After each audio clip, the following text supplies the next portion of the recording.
You see, this is a TP adapter. It's TP by mail. Yellow brass pipe, potable water. It's a perfect fit. I want to talk about TP adapters. Why? Because I get so many damn questions about them. Like, why am I soldering to a female adapter?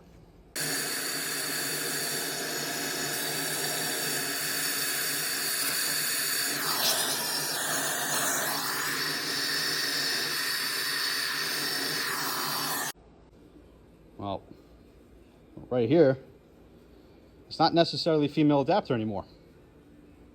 The manufacturer drilled it out, grinded it out in order to fit Schedule 40 diameter pipe.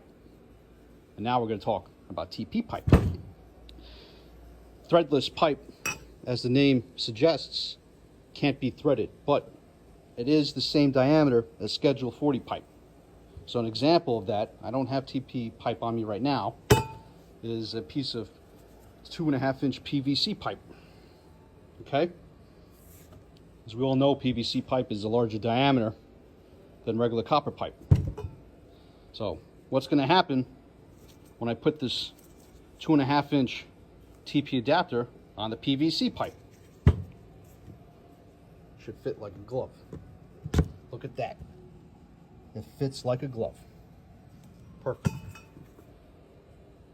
And so that's what we find in a lot of buildings in New York City. Now, I think they're in other cities in the US, like Boston and Chicago. I'm not sure. But I know that they have brass pipe, and they also use TP adapters on brass pipe over there.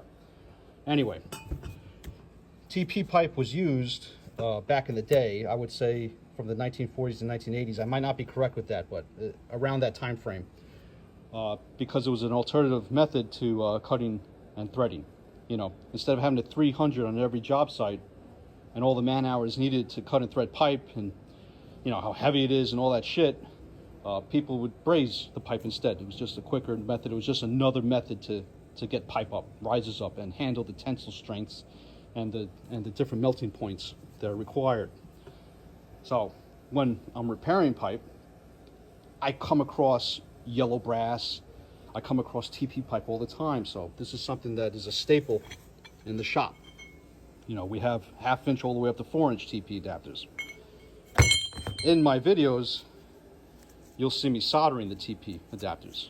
Why is that? It's because the solders today are a hell of a lot stronger than the solders of then. I happen to use Stay Bright 8. That's my favorite. It has one of the highest tensile strengths out of all solders.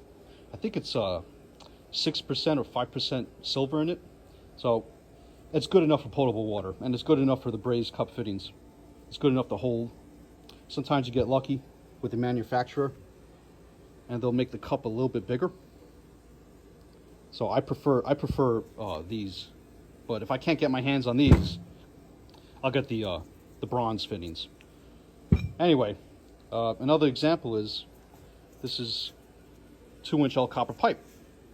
You see, it could fit on the sweat side, but the TP side needs to have the Schedule 40 diameter pipe. Well, I have this piece of cast iron, right? This is about the size of Schedule 40 diameter. Would you look at that? That's what the transition looks like. Anyway, it's not a huge history lesson, but it's just to get people to understand that I'm not sweating. I'm not soldering into a female adapter. That's a very specific piece of adapter that has to fit that size. It has to fit the Schedule 40 size. And in New York City, you're going to find a lot of yellow brass. You're going to find a lot of TP pipe.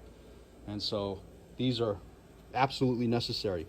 If you don't have these, you're going to be cursing the whole day. The building's never going to shut off the water, turn the water back on, and you're going to run into a lot of problems. So keep these guys handy, because one day you might come across it too, and maybe you'll think about this video and say, oh shit, I need a TP adapter.